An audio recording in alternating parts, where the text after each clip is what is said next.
Coach Shelby, how the first week of practice in the books now? How's the defensive backs looked? Well, you know, the thing about it, they've had some good plays. They've had some plays that I'd like to have back.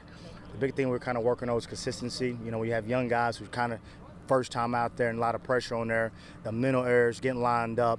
Athletically, they have the ability. It's just can they move quickly, see the formation, make a play, make a call, and that's what we're working on right now. Now that you've seen the group work for a week or so with pads, some without pads, how would you grade the summer conditioning? How did everybody come into camp and getting through these two-a-days and whatnot? Well, I think Coach Hill and his staff did a great job getting these guys prepared. A lot of them are stronger. They look lean. They've been running well. We haven't had too many issues with conditioning. So in that aspect, I think everybody reported fine. Now it's fine-tuning the mental.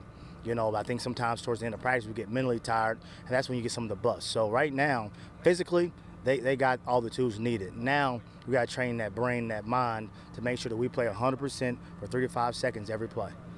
You mentioned getting mentally tired at a tough day like today, or maybe in two-a-days. What's the key to keeping those guys fresh, changing up the drill work, keeping their minds on the edge of their seat, if you will? Well, a lot of times you got to throw them out there in the water. And sometimes I think they don't realize how the football speed what goes on, because typically a lot of times during the summertime they're running over and backs and they're doing stuff like that. Well, it's it's a little bit different. Where it's 3 seconds, but it's a 3 seconds that you lose a lot of energy.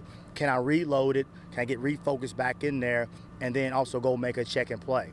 As the offense is going 100 miles an hour too. So at the end of the day, I think what our offense is doing for us is allowing our guys to play at a high level, at a high speed, and they're a lot faster than most. So I think they're getting good work as young guys, but just going out there, throwing in the fire, and make them feel the stress and the pressure of big-time plays, balls in the air, and competing.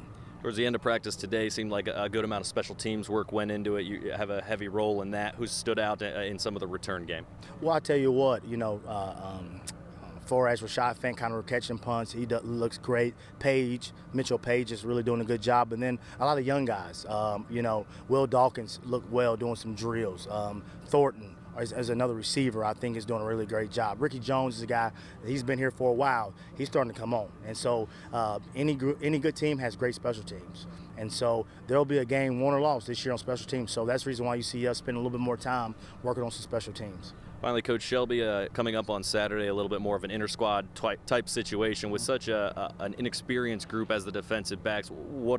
What biggest takeaways are you hoping to have come Saturday? Have some composure. Go back to your technique, because there's going to be some times where we're going to be in a situation we don't have any control over. All right, and it's going to be some adversity, and that's the main thing that we try to teach young guys. This scrimmage is how do we fight adversity. It's going to be a big play. We have a good offense. Guys who are veterans, they're going to make plays, and great offenses, they're going to move the ball. But at one point, when we have an opportunity to make a play where it's an interception, not a PBU. And that's what we have to do, and that's what I'm kind of looking forward to the scrimmage this weekend. Touchdown!